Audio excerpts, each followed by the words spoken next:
Ribuan warga Jenggala, Lombok Utara deklarasikan relawan Nadi. Lombok Utara.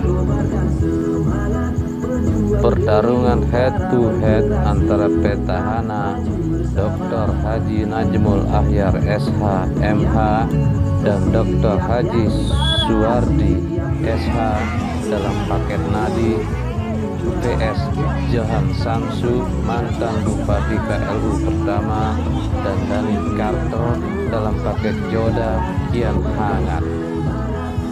Masing-masing kandidat terus berjuang dalam upaya mendapatkan simpati masyarakat Kabupaten Lombok Utara.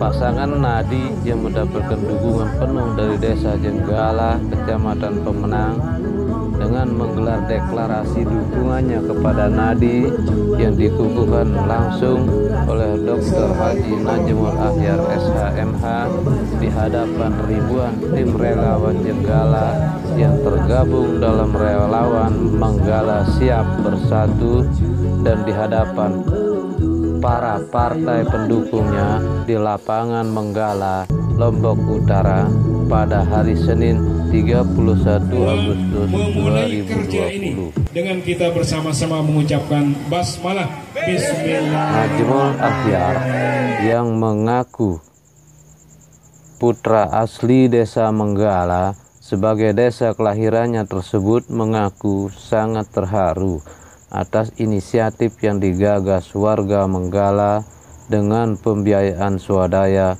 untuk menggelar deklarasi tersebut. Sudah tidak ada yang mendukung Haji Najmul itu di Menggala. Aduh. Ini semua murni masyarakat Menggala. Jadi pembiayaan semua dari mereka. Swadaya. Swadaya, ya itu subhanallah. Saya terus terang terharu ya dengan anak-anak muda kita di sini. Gotong royong itu yang muda, yang tua, yang kecil ikut keluar ya. Ibu-ibu nih masukkan jajan kotak semua, subhanallah. Jadi ini sungguh luar biasa.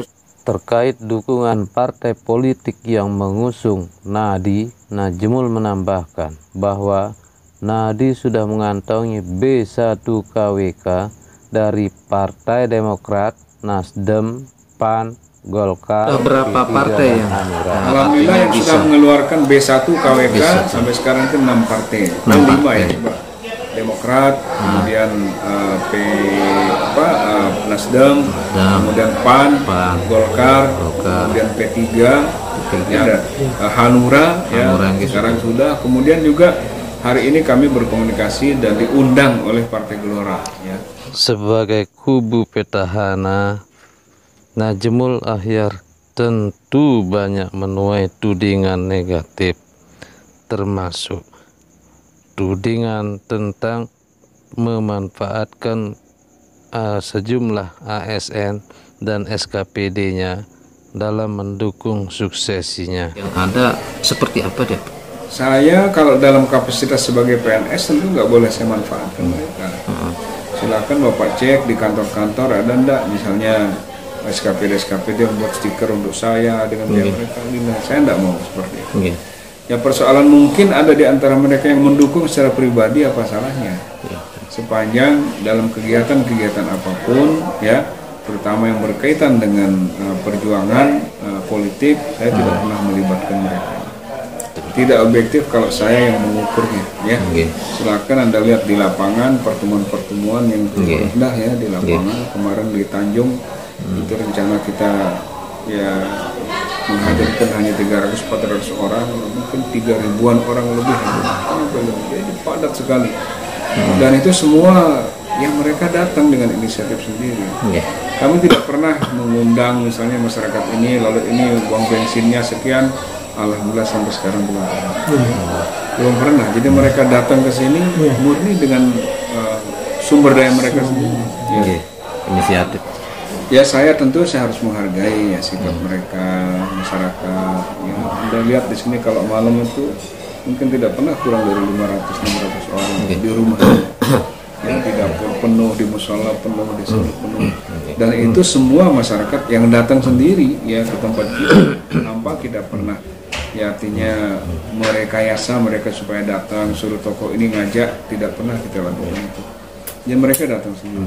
Kemudian ya dukungan logistik yang saya kadang-kadang terharu, ada ibu-ibu atau bapak yang cuma datang bawa pisang, datang bawa bayam, ya datang bawa apa itu sayur, ya supaya ada yang dipakai di rumah. Nah itu kan kita tidak melihat dari sisi bendanya, tetapi yang kita lihat adalah dari sisi semangat dan perasaan, ya bahwa tidak mungkin hal-hal seperti itu bisa terjadi apabila tidak ada hal-hal yang berkaitan dengan ikatan hati nurani. Selain itu Pak, ini kan udah satu periode Bapak memimpin KLU. Setelah ini sekiranya Nadi diridhoi Allah memimpin lagi KLU, apa yang Bapak akan janjikan kepada KLU ke depan?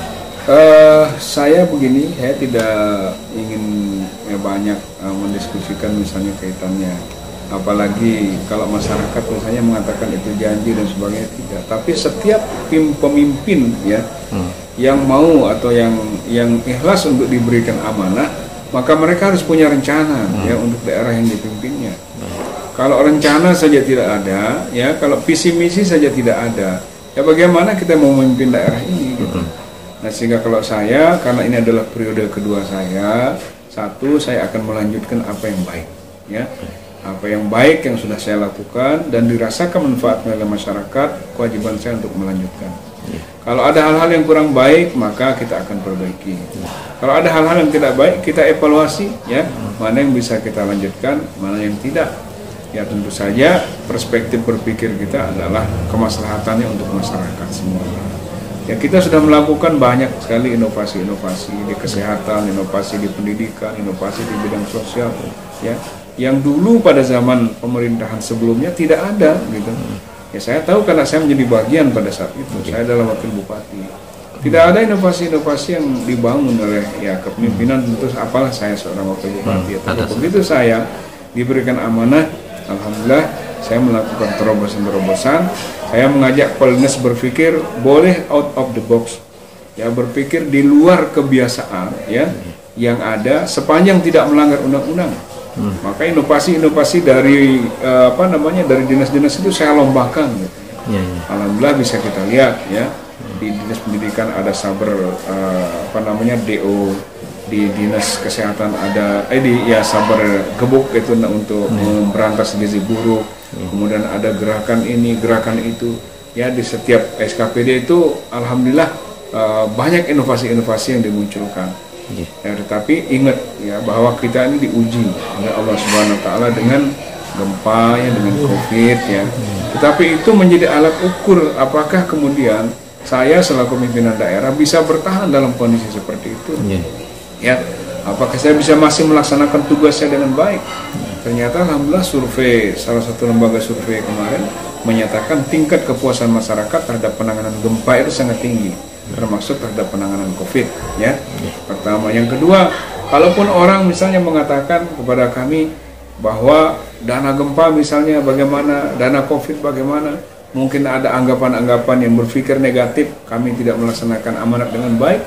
Buktinya alhamdulillah di tengah-tengah kita ditimpa gempa seperti itu, ya kemudian Ombudsman Nasional Republik Indonesia itu Ombudsman Republik Indonesia memberikan penghargaan kepada pemerintah daerah KLU sebagai kabupaten dengan tingkat kepatuhan tertinggi dalam melaksanakan APBD, yaitu zona hijau, ya.